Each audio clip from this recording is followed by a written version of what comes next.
Olá pessoal, tudo bem? Sejam bem-vindos a mais uma aula de filosofia. Sendo que esse vídeo é pautado então aí ao texto que vocês deveriam ter realizado a leitura, se não realizaram ainda há tempo, realizem a mesma. Então vamos estudar mais um pouco sobre os contratualistas. Primeiramente, então, vamos definir o que seria um contrato. Contrato, nada mais, nada menos, estamos se referindo à ideia de um pacto, um acordo entre indivíduos. Esse pacto, ele tem um objetivo, ou seja, nesse caso dos contratualistas, estamos se referindo à ideia de garantir um bem comum, ou seja, garantir a paz. Esse pacto, ele pode ser que aconteça somente entre esses indivíduos e não envolva o rei, ou pode ser que esse pacto ele vai sim ter compromisso com o rei. O rei vai se comprometer em relação a esses súditos. Vamos então analisar um pouquinho de cada teoria referente ao texto que eu enviei para vocês. Vamos lá? Os contratualistas que estou me referindo aqui é Nicolau Maquiavel, Thomas Hobbes, Jean-Jacques Rousseau. Então vamos iniciar aí com Maquiavel e suas duas principais obras. Primeiramente, então, um comentário sobre a primeira década de Tito Livio, que nada mais nada menos do que seria uma análise do início da República Romana, que vai trazer aí várias lições importantes em relação à política, sendo que Tito Livio é um historiador romano. Antes da gente falar um pouco aí sobre O Príncipe, que é o livro dele, vamos pensar no contexto em que Maquiavel estava inserido. Ele estava então na Itália, sendo que a Itália estava passando por uma fragmentação da questão política, né? Era dominado pelo poder da igreja, né? E ele sonhava que existisse aí uma unificação do poder político, ou seja, um único comando e não o da igreja. E dessa maneira ele acabou se envolvendo politicamente, sendo secretário do governo de Florença, mas com a queda da República ele acabou perdendo sua função. Em relação então ao livro O Príncipe, primeiramente ele dedicou aí seu avô, porque ele considerava um grande líder, ele acreditava que ele era um grande exemplo. Em seu livro, o seu livro ele foi bem acolhido e graças a isso ele conseguiu um cargo público, mas em 1527, 2 anos depois, ele foi acusado de monarquista e acabou perdendo novamente sua função pública. Acabado, desolado, acabou adoecendo e falecendo. O livro Príncipe nada mais nada menos do que um manual com exemplos do passado que vai ensinar aí o príncipe as ações corretas e incorretas para se manter no poder.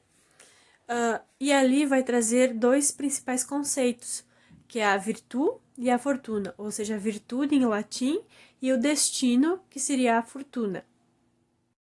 Em relação à virtude, o príncipe virtuoso é aquele que sabe aproveitar as situações para manter aí o seu poder. Em relação ao destino, ou melhor dizendo, sorte ou fortuna, ele não está no controle do príncipe. Por isso, ele deve aí seguir as exigências que surgem para manter o seu poder.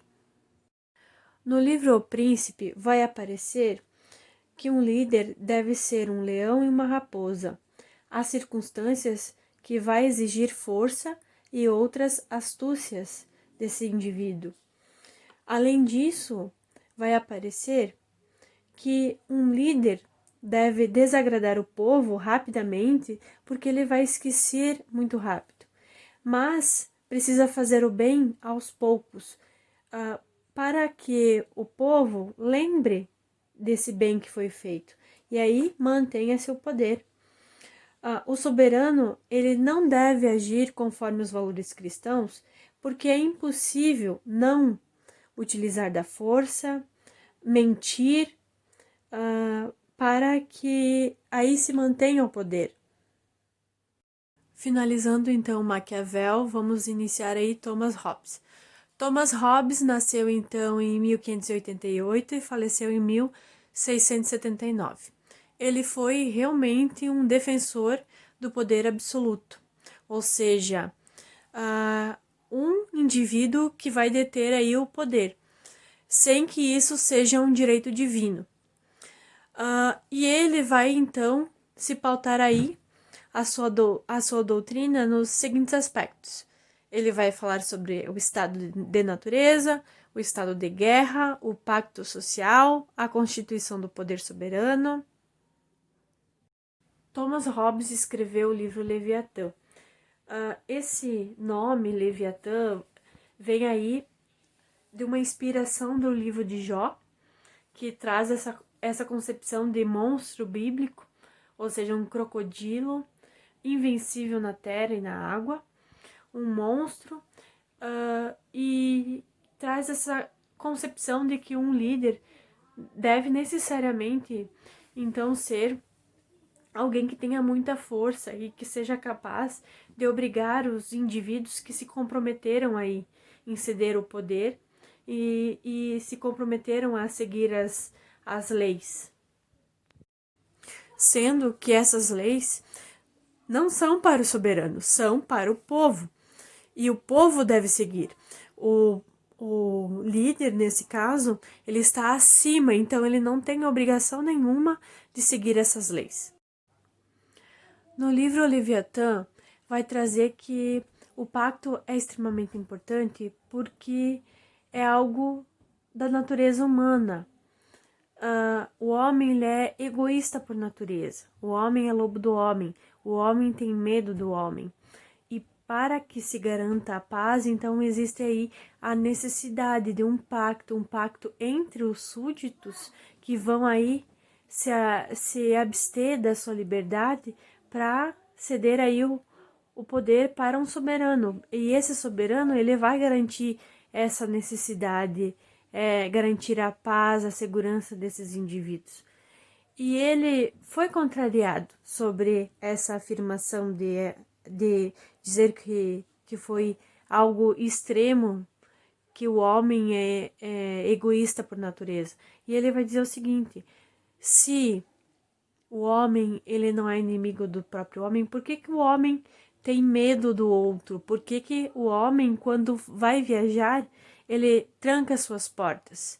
Então, existe aí uma necessidade de segurança, existe um medo. Então, é necessário as leis que vão aí garantir a paz e a segurança dos indivíduos. Lembrando que o pacto é entre os súditos e não com o rei ou com o soberano que está aí. O rei ele não está se comprometendo com os indivíduos, ele está acima da lei. Outro contratualista é Jean-Jacques Rousseau. Ele nasceu em 1712 e faleceu em 1778. O seu principal livro seria O Contrato Social. E ele vai buscar aí, então, como objetivo principal, analisar quais os fundamentos do direito político, também a questão da origem do poder. E ele vai dizer o seguinte, que os homens, eles se reúnem e realizam aí um pacto entre si, e eles são o próprio povo, o soberano. E esse poder, ele é intransferível, ou seja, não vai ser entregado a alguém. O povo tem o poder. E como eles mesmos criam as leis, eles permanecem indivíduos livres. Quando eles criam essas leis, eles serão soberanos, mas eles também têm o dever de cumprir essas leis. Então, eles também são súditos. E os governantes, nesse caso, são simplesmente funcionários públicos contratados para verificar o cumprimento da lei, porque o poder ele jamais será intransferível, ou seja, o poder não vai ser doado para outro indivíduo para garantir nada. Jean-Jacques Rousseau, ele vai falar que em relação ao estado de natureza, o homem ele é bom, mas a sociedade o corrompe. Ele é bom porque ele tem aí uma natureza, ou seja, uma origem, uma criatura criada por Deus. E quando ele entra na sociedade, o mal vai entrar no seu coração e vai torná-lo ele uma pessoa ruim. E a guerra, o estado de guerra, é simplesmente o resultado dessa vivência na sociedade. Então, pessoal, espero que tenha ficado aí um pouco mais claro em relação às teorias de Jean-Jacques Rousseau, Maquiavel e Thomas Hobbes. Qualquer dúvida, vocês podem me chamar, então, aí no WhatsApp para conversar sobre as teorias. Podem me mandar e-mail também. Aguarde, então, aí os próximos vídeos. Um grande abraço e até mais!